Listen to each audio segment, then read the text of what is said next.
नमस्कार. मी माझ्या प्लॅन्टवरती आहे आणि माझ्या प्लॅन्टवर आता 10 वाजले आहेत आणि 10 वाजता काही किरकोळ सकाळपासून किरकोळ कामं केलेली आहेत आणि आता इथं भूक लागल्यामुळे जेवणाची तयारी चालू आहे.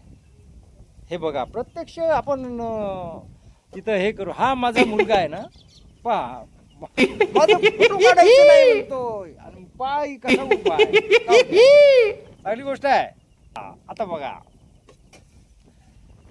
हा ही माझी पत्नी आहे. पहा दाट कशी वाढते. हा माझ्या साडीचा मुलगा आहे. तो माझा साडेभाऊ आहे. माझी साडी आहे, ती साडीची मुलगी आहे. हा आणि इथं पहा काय जेवण, कायची भाजी आणलं ग? डाळ वांगा वाटतं. अरे वा वा वा. पहा माझ्या प्लॅन्टमध्ये नेमकं काय चाललं हे दररोजचं अपडेट काढण्याचा प्रयत्न करतो. दररोजचं अपडेट मी देण्याचा प्रयत्न करतो, पण कामामुळे काही सुधरतच नाही. कारण हे